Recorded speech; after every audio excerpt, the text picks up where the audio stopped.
This is the New England Journal of Medicine COVID-19 update for November 17th, 2021. I'm Stephen Morrissey, managing editor of the journal, and I'm talking with Eric Rubin, editor-in-chief, and Lindsey Baden, deputy editor. Today, we're also joined by Mello, a professor of both law and health policy at Stanford.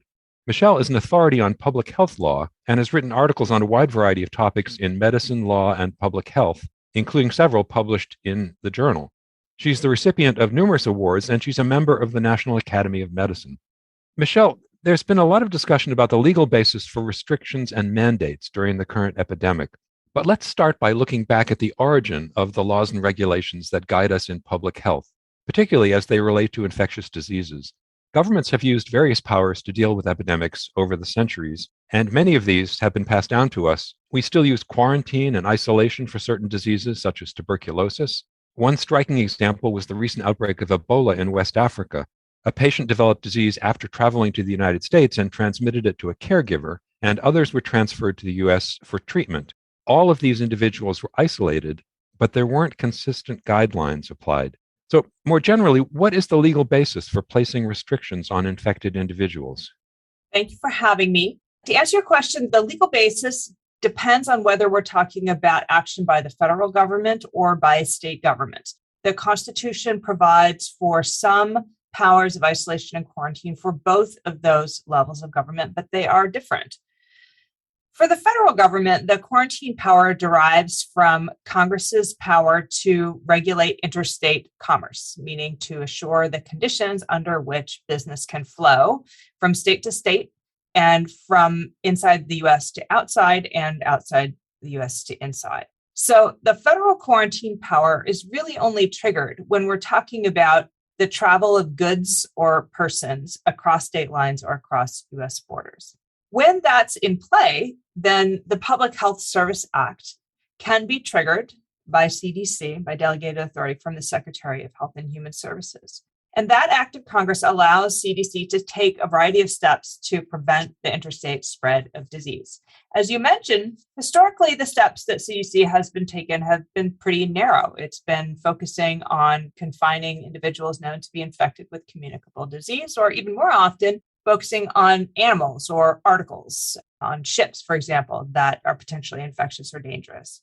Recently, that's changed. We've seen the CDC and the Secretary of Health and Human Services trying to use this quarantine power to do much broader things to contain the spread of COVID-19. And so the question of whether this federal quarantine power extends that far has been the subject of enormous legal contestation. And we could perhaps talk more about that in just a minute. You also asked, though, about quarantines that might be imposed by states, as was the case for some of the quarantines for Ebola virus disease. For states, it doesn't have to involve the travel of goods or persons across states. As long as public health or safety is implicated, then states can act pursuant to something called the police power, which doesn't have anything to do with law enforcement. It refers to the constitutional authority of states to enact health laws of every description to protect the public health, safety, welfare, and morals. This power derives from the 10th Amendment to the Constitution, which says that any powers that are not expressly given to the federal government are reserved to the states. And as interpreted by the Supreme Court, it allows states to do a huge range of things in public health, subject only to the caveats that those interventions are necessary and reasonable, and that they comport with procedural due process rights and other recognized constitutional rights. That's a pretty low bar. But it has been the case that some quarantine and isolation orders have been struck down historically. For example, during Ebola virus disease, the quarantine of Casey Hickox, who was not infected with Ebola virus disease, but was returning as a nurse from an Ebola-affected zone and had been exposed, was deemed to be unjustifiable in light of the availability of less burdensome means of protecting the public from her should she become infected. Michelle, the fact that these have been contested in different states, has there been some consistency in the legal rulings on state powers that states can rely on in order to kind of set the rules as they're making them? Well, historically, the answer has most certainly been yes. That courts historically have been very deferential to what state health officials and governors feel they need to do to protect the public health from a communicable disease, subject, again, only to rare cases where their actions are arbitrary and unreasonable, as in the case of the nurse who was not infectious and yet was quarantined. But historically, they've been given a wide berth. As with many things during COVID and during the last presidential administration, there's been a lot of upset. And so now I think that predictability is somewhat lower. The wild card has predominantly been around instances where public health orders, not so much individual isolation and quarantine orders, but certainly broader orders that affect entire communities, like stay-at-home orders, start to impinge on sacrosanct constitutional liberties that enjoy even greater protection than they have historically under a new crop of judges appointed during the last presidential administration. So in particular, when a public health order implicates religious liberty, the courts are signaling to us that they're going to start taking those claims much more seriously than they have in the past. The answer to your question about uniformity is there is absolutely not uniformity in the lower courts that are handling these cases at the moment. We're beginning to see some general boundaries put up by the U.S. Supreme Court. Those boundaries look different than they have in the past, and they have not been uniformly interpreted by the lower courts. So there's a great deal of instability around the question of what kind of carve-outs do you have to have for people who feel that public health orders are affecting their religious practice. A corollary of restrictions is the ability to reveal what would otherwise be confidential medical information. In diseases where contact tracing is important, such as sexually transmitted infections, public health authorities can disclose patient details in a way that's otherwise impermissible. So why is this okay in certain circumstances? What are those circumstances? Well, all public health laws try to balance the protection of the public against individual liberties and interests, recognizing that very often when we intervene with public health laws, we are burdening individuals in important ways. Sometimes we're burdening their physical liberty, as in the case of quarantine or isolation or stay-at-home orders. And sometimes we're harming them in other ways, including intruding on their privacy or other kinds of what we call dignitary harms. And those are cognizable interests, and courts require that public health authorities duly balance them when they're implementing laws and also when they're passing laws. All of our health information privacy laws recognize that that balancing is sometimes going to mean that privacy can be compromised without the consent of the affected individual. So where we do that, courts are going to ask kind of the same set of questions that they ask in other cases involving exercises of the police power, which is, is this intrusion on individual interests necessary? Is it reasonable? And for disclosure of information about infected individuals, the answer is very often yes, that something has to be disclosed so that others can be notified and protected. And so the questions then become, well, how much should be disclosed and how should it be disclosed? It's very often the case that we don't have to be very specific about the identity of somebody who exposed another person to an infectious disease. The example that you gave of sexually transmitted diseases, that's sometimes hard to avoid. But with something like COVID, where we all bounce into contact with many, many people every day who could potentially have infected us, there are ways to do contact tracing that reveal very limited information about the exposure. And probably all of us on this call have received a message, a letter from a public health authority or a school or an employer saying that we've been exposed. And we know those are pretty limited disclosures of information. We don't know who, what, or where, other than the building and the day. So this is a circumstance that our health information privacy laws have planned for, taken into account. All of those laws have carefully drawn exceptions to confidentiality rules to account for these kinds of circumstances. For example, HIPAA, our federal health information privacy law, has a public health exception that permits covered entities, meaning basically healthcare providers, to disclose PHI, personally identifiable health information, to public health authorities without a patient's authorization. And it allows covered entities who are also healthcare providers and public health departments both to use as well as disclose that information. So we have the legal framework in place. Some people would say it goes too far in allowing disclosures of information. Maybe some of us who've been on the receiving ends of those very incomplete COVID disclosures would say it doesn't go far enough. We'd like to know more. But again, the goal is to strike a reasonable balance.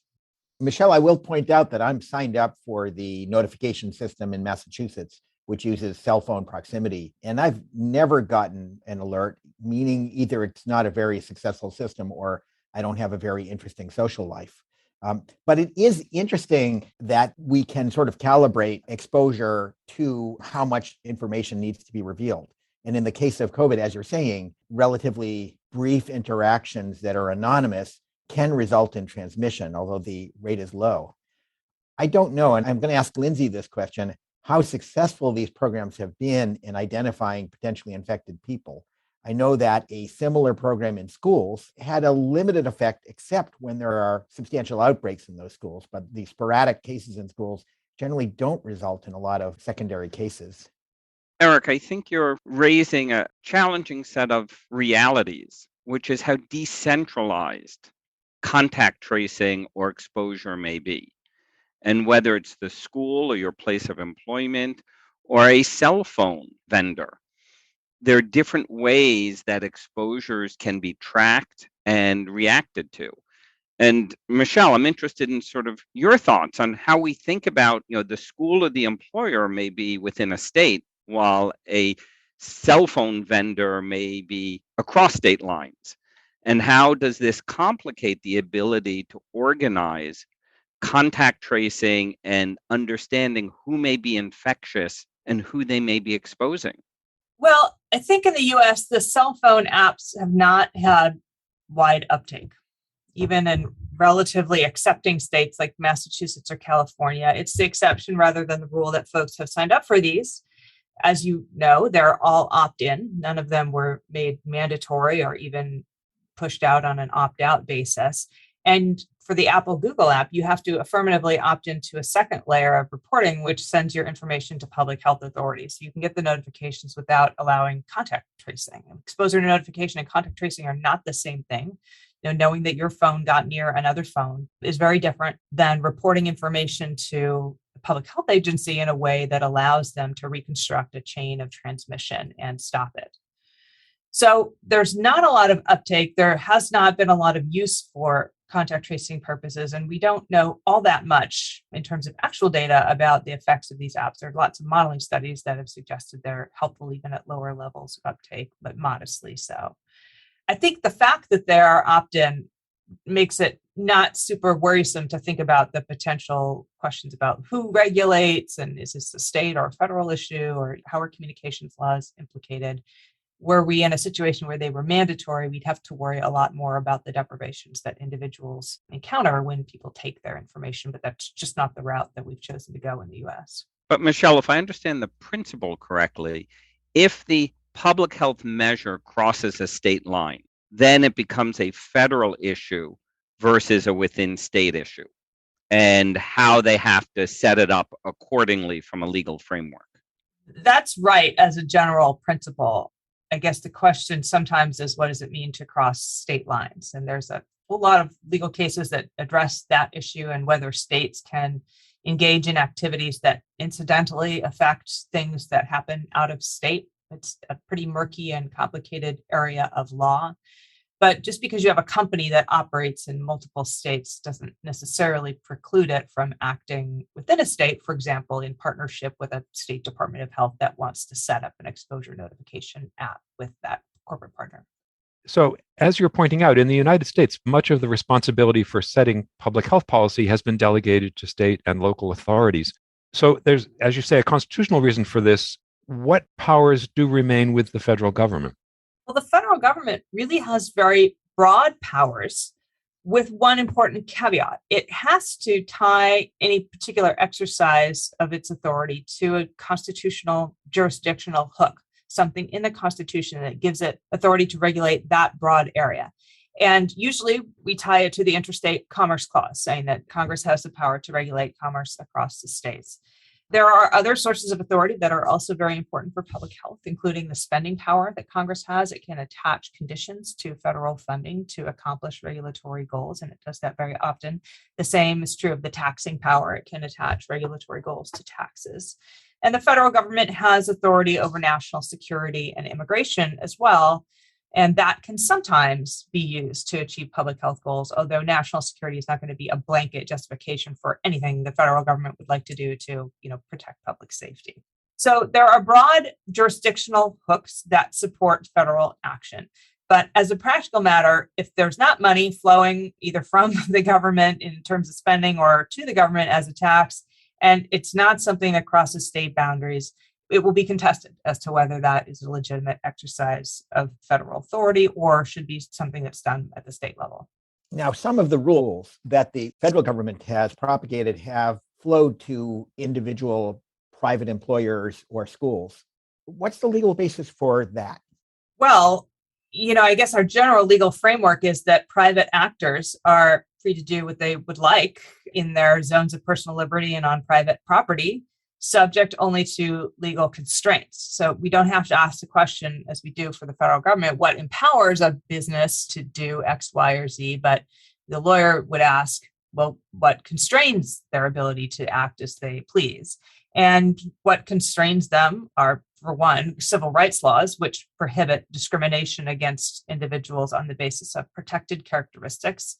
During COVID, the most important protected characteristics have been religious liberty and disability. So those impose some guardrails around what private businesses can do. Occupational health regulations also constrain what employers can do, but they haven't come up very much because generally when employers have pushed back, it's in the direction of, sort of wanting to do more to protect people on their property rather than less. And that's generally consistent with the kind of occupational health regulations that we have. But if a business just decided, look, I don't care about COVID, I don't want to give my employees any protections whatsoever, that would be a problem if they're an OSHA regulated enterprise. Finally, what might constrain private businesses in many states is that the governor or the legislature has recently passed a law stripping their ability to decide whether to require vaccination or masks for people who want to utilize their private property. About 15 states now have placed limitations on the ability of private businesses to do those things. So, Michelle, just thinking about your comments about how the government controls borders and thinking back about 300 years as I think about smallpox, which fortunately has been eradicated through vaccination, as you know. But at the time in the 1700s, it was a global scourge. And Boston, where I am, was petrified of ships coming in and triggering a smallpox outbreak. And so they would quarantine the ships at the harbor islands for a period of time to ensure that nobody was incubating illness. How does that fit into the state or the federal power to prevent infection? And that was what was done here in Boston 300 years ago. And is that a precedent which we can better understand as we try to prevent these infectious diseases from coming in? Or is it a time gone by? Well, that has been the question that have occupied the courts for the last few months as they think about novel ways that the CDC has tried to use its authority to prevent the interstate spread of COVID in the face of a very patchwork set of responses from the states. And the precedents that you're talking about are very relevant because they've sort of set the frame for what we all and what the courts expect when the CDC says it's acting under the quarantine power. When we think quarantine, we think ships in the harbor. We think individuals on those ships being detained and tested until they're cleared for entry into the United States. That has been the historical scope of the quarantine power, along with things like inspecting ships and fumigating to, get bugs or vermin that could potentially spread disease. What CDC has done in the last year or two looks very different. In particular, there are two actions that have come under fire as impermissible exercises of the quarantine power. The first was the eviction moratorium, where CDC said to private landlords that they cannot, on a temporary emergency basis, evict somebody for non-payment of rent. And the second was a series of orders related to the cruise ship industry that imposed a very onerous and unprecedented set of conditions on cruise ship lines if they wanted to return to sailing during COVID.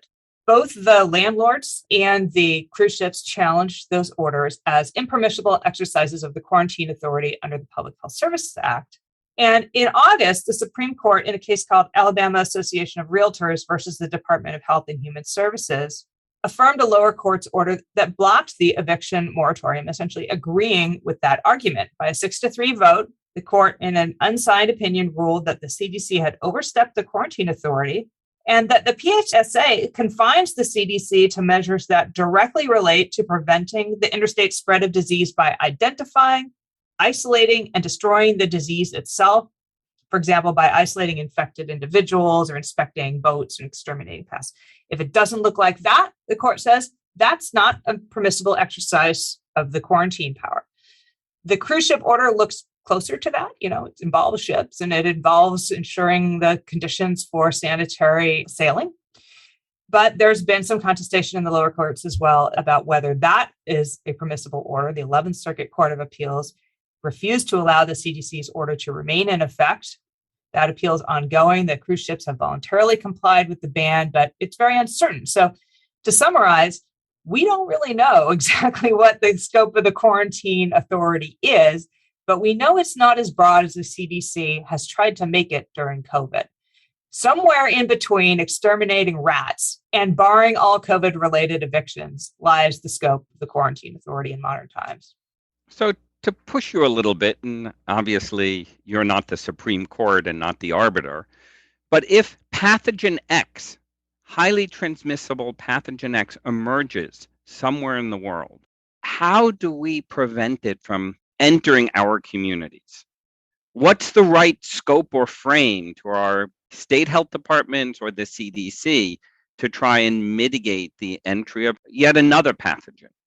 Well, the way it's supposed to work is that there's a sort of cooperative federalism going on where each unit of government, each level of government is deploying its everyday or emergency health powers or both to try to, in the first instance, block the pathogen from entering the US. Very unlikely we will ever be in a situation where a pathogen is fully blocked from entering the US if it's highly infectious. So as a second line of defense, to confine individuals and prevent the spread of outbreaks within a local area within the US. And so there is a need for both federal and state action. Once somebody's in the US and they're staying put in a local area, it becomes more difficult to justify use of federal powers. We need cooperative federalism. Usually this works okay. We're usually dealing with a small number of individuals and governors and health officials who are cooperative. They understand the need to impose these measures to staunch outbreaks, and they're willing to do that. The system broke down this time, and it was challenged in a way that it never has been before in modern times, certainly by the scale and uncertainty involved in the pathogen. But as time went on, those factors kind of fell away. We know now how to prevent spread, but many governors are unwilling to do it. And the fact is that the federal government cannot simply step in and supplant them in all of their exercises of their ordinary functions. So what can we as a scientific community do to generate the evidence needed to allow our public health authorities to responsibly exert these responsibilities and powers? Well, I think that's a great question. And if there's one thing that really went right during COVID to me, it's that the scientific community did step up in an unbelievable way to generate that kind of evidence very quickly and to share it very widely. I think, it really takes a combination of two kinds of research. One is getting a handle on the pathogen itself, how it works, what measures are necessary in order to block it. And then secondly, working with public health authorities to translate that evidence into the least burdensome possible set of public health measures. Those are the measures that courts will obtain. They need to know that there's not something less burdensome that could achieve the objective. And showing that depends crucially on understanding how the virus or the pathogen is spread. If we cannot demonstrate that to courts, it's hard to make an argument that keeping churches open or not requiring vaccination can do the trick.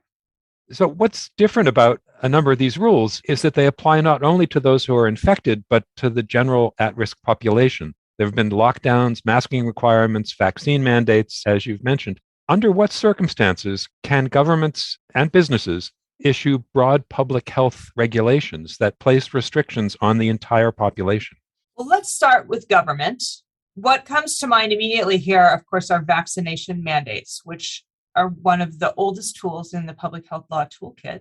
The scale of the other kinds of orders that we've seen during COVID is unprecedented and presented a lot of questions of first impression for the courts, but the courts have very often been asked to opine on the legitimacy of vaccination mandates. And for more than 100 years have consistently upheld them as long as they're shown to be reasonable and necessary and not unduly intruding on constitutional rights.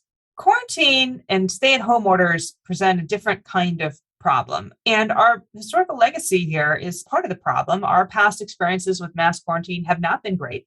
One of the seminal cases in public health law, known as Ju Ho, involved a cordon sanitaire, a literal barbed wire fence line that was drawn around a 10-block radius in Chinatown in San Francisco in 1900 after there was believed to be an outbreak of bubonic plague.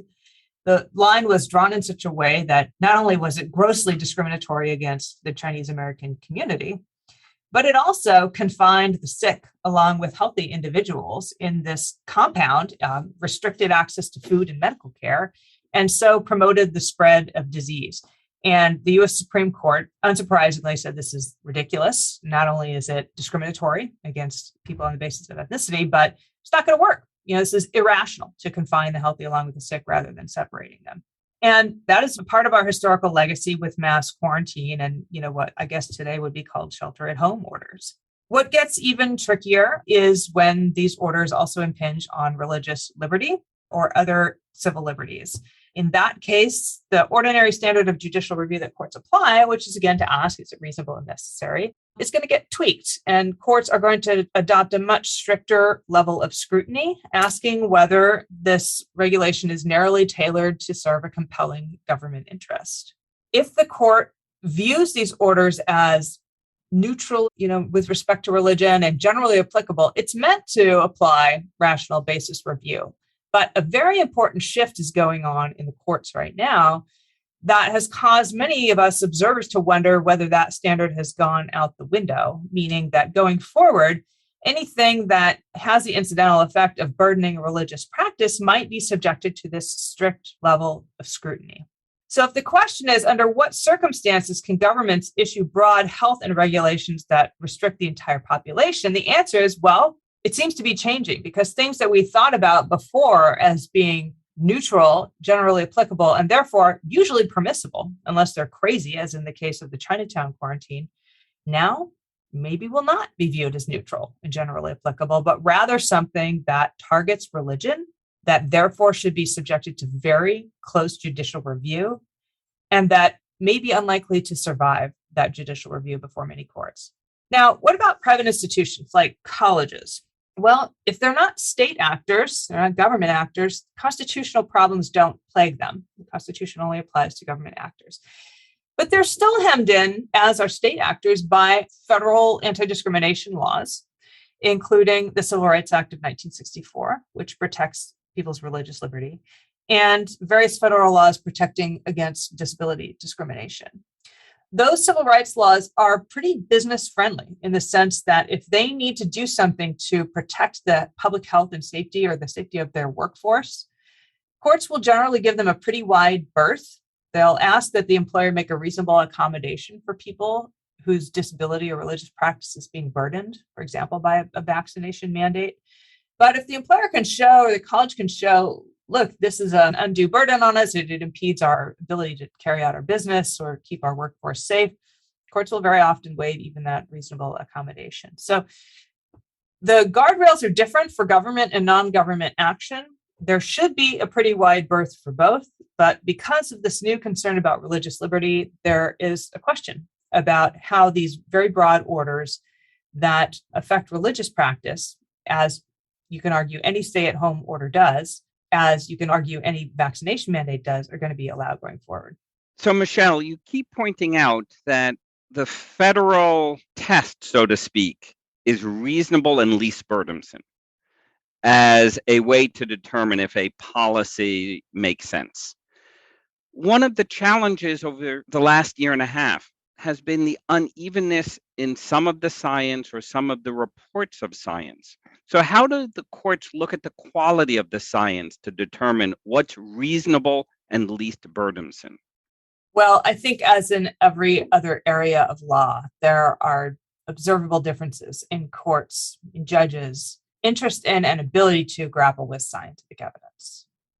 There are some who take that responsibility very seriously, who seek help, who have expertise themselves, and who are able to put aside ideological lenses, be they left-leaning or right-leaning, and really look hard at what the evidence supports. And there are others who seem patently less interested in that, who write in a way that signals to us that principles are driving their decisions, not evidence. And those principles are sometimes very important bedrock principles in the history of public health law that have to do with the balance of liberty and public protection. And sometimes they're not. Sometimes they do reflect a greater degree of ideological bias. So this is the legal system that we are stuck with. Things start out in lower courts where judges are very unequally situated in terms of their expertise and inclinations concerning scientific evidence. And the hope is that through the clash of adversarial advocacy and appeal rights, things percolate up to a higher level where they get sorted out. That doesn't always happen. I think there are many of us who've been critical even of the way the Supreme Court has dealt with certain kinds of scientific evidence in cases that they've heard involving, for example, stay-at-home orders, where they have been very willing to set aside reasoned judgments by public health officials about what measures are necessary and to substitute their own judgments, which do not seem to be grounded in scientific evidence, but rather in principles of legal rights that are deeply important to them. Michelle, let's pretend that instead of Professor Mello, you're Empress Mello, and you have the opportunity within the bounds of a constitution that you love to create public health laws that make more sense for epidemics, for the next epidemic we have. What is there that you'd change? Well, I don't think that a state-based structure is particularly well designed to combat modern epidemics.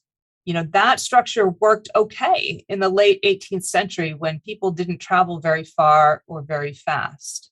But because pathogens escape so quickly and travel so far and wide these days, it's very hard to achieve the kind of concerted, coordinated action among all 50 states that's necessary to protect us from a small outbreak becoming a pandemic when we're dealing with a highly infectious or uncertain agent. So I would wish for a stronger role for the federal government, allowing them to take actions that are even confined to within a particular state under conditions where a pathogen threatens harm outside the state's borders. Now, during the Trump administration, we got a little taste of what the world might have been like if we had had only a strong executive. What would have happened if the states hadn't had the ability during that stage of the pandemic to do things on their own, to adopt their own stay-at-home orders, to adopt business closures and school closure orders, and we had been solely relying on the federal government? I believe we would have been in a far worse position than we were in. So I don't want to live in a world, I don't want to be empress of a world where the federal government is the sole arbiter of what gets done. But where a state has abdicated its responsibility to act and allowed or potentially threatens to allow a pathogen to escape beyond its borders, I believe the federal government ought to have the ability to act. So that's very interesting. I guess I might add something to that, which is the question of expertise. Not really a legal question, but when you decentralize authority, it's given to a lot of state public health departments whose expertise necessarily varies over a wide spectrum of diseases. And they further delegate a lot of that to local public health authorities.